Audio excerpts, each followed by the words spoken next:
today in site, home, or the office. I'd like to take a moment to welcome John Chambers, known as JC, and he is EGM of the FB&T business in AGL. I'm Robert Hart, the Health and Wellbeing Business Partner, and I'll be conducting our interview today. And we're going to learn some great insights on how JC will approach health and wellbeing since his time at AGL. And I'd also like to think prior to joining us, I'm sure he's got a good history of wellbeing focus to share with us today. So, John, thank you for taking time to join us. It's a real pleasure to have you on the call. Thanks, Rob. Great to be here. Looking forward to it. Great. So our first question is, in AGL, you're clearly seen as a leader who actively values, role models and promotes health and well-being. I think many of us would be keen to know what the catalyst was for you that it inspired a well-being focus in the business. If you could take us through that, that would be great to hear. Thanks. I try. I wouldn't say I'm perfect by any means in encouraging this in the workplace, but for me, it's personal. It's come from the very beginnings of my career. Before I was in technology, I was actually in health. I was trained as a counsellor and working in halfway houses in addiction and alcoholism, and working with clients there, and spent some years doing that, and became passionate in that same journey about my own mental health. It was a tough time of my life, and I was doing a lot of personal counselling, and I found through my 20s all of that work, while intense, really helped me build a self-awareness and a resilience that, as my career went on, became really helpful. But then as I got into the corporate career, I found new levels of stress, new levels of anxiousness about the day-to-day and people's perception of me, and all of those things that were quite overwhelming at times. So I really leaned heavily on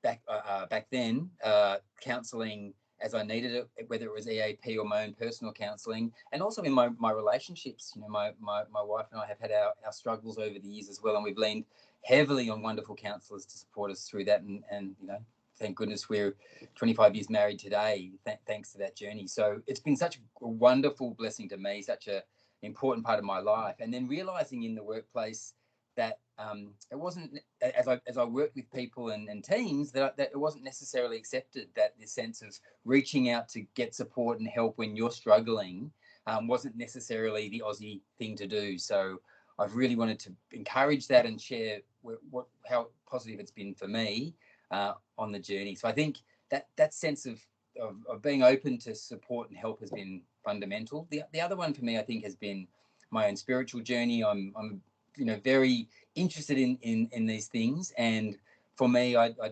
sort of got into mindfulness back in my late 20s through a lot of seeking. I did a 10-day silent retreat back there, and a Vipassana retreat, and have cultivated, again, fully imperfect, but cultivated efforts at mindfulness over the last 20 years or so. And again, bringing those to the workplace has been really helpful for me in being effective at work and being resilient in what can sometimes be difficult times.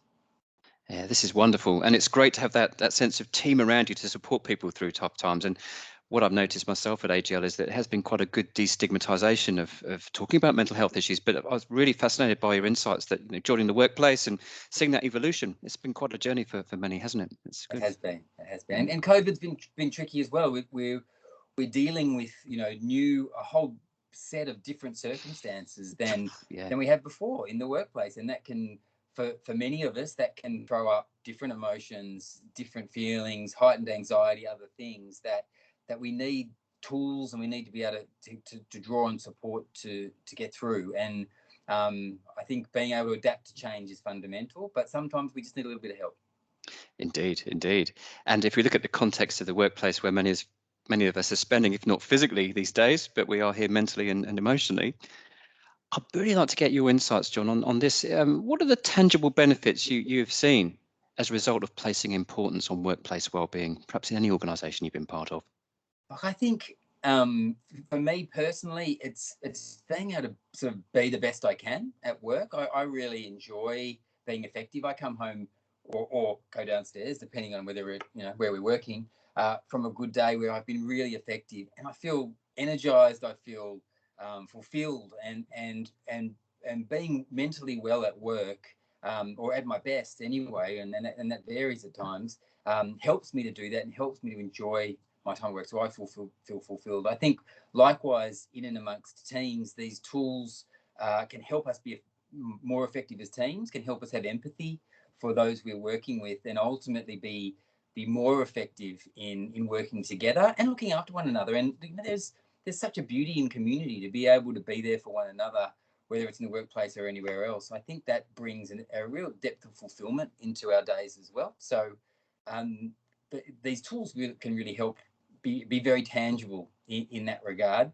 I think the other thing for me, and practicing mindfulness and other mechanisms has allowed, I kind of think of it as the 1%ers. As you go through your career, there are these moments that are the pinnacle moments that you want to nail, whether it's a big presentation, an elevator pitch because you're in the lift with the CEO, these moments. And then if you're highly heightened in anxiety at that time, or you're not focused at that time, or whatever's something getting you down, you may avoid those moments. You may not show up for the 1%ers, but when you're working on your resilience and you're feeling strong, then you've got a much better chance of showing up for those 1%er moments. And really, and that from a personal perspective, that can really help your career and your growth.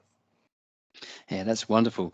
And thanks for sharing that. We've just got one question left, and you may have sort of blurred into it here, because it's really excellent to hear your own personal story. And I like the fact that you talked about your counselling experience, giving that to people in times of addiction, brought that into the corporate workplace. And as I said before, you're well known as a really good role model. I think people find inspiration in that when they see leaders at the very top being able to model and deliver these sorts of things that you do and encourage that kind of behaviour and help look out for well-being. So our final question brings it back to you. I know you're very community focused, but at a personal level, John, I'm sure our audience would love to hear a personal tip or practice that gets you through, something you regularly use to boost your energy, focus, or well-being. What might that be, if you wouldn't mind sharing?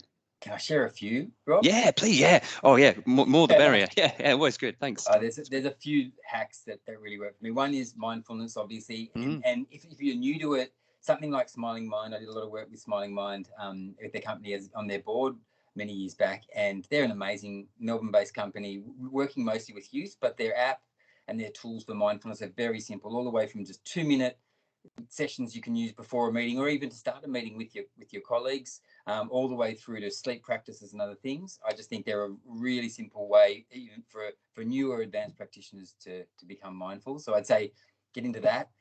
For me, when it comes to food and exercise, it's about rhythm and regularity and discipline. I'm not naturally disciplined. If I had my way, I probably wouldn't exercise every day, and I probably would eat things that I don't. I need to focus on a rhythm and a discipline. So by locking into the gym sessions that I do, that helps me show up every day and go when I don't even feel like it.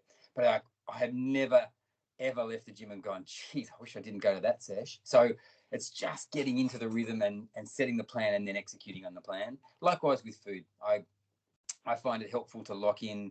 At the moment, it's taking a good lunch to work, or just focusing on having a good lunch, a good, healthy, light lunch.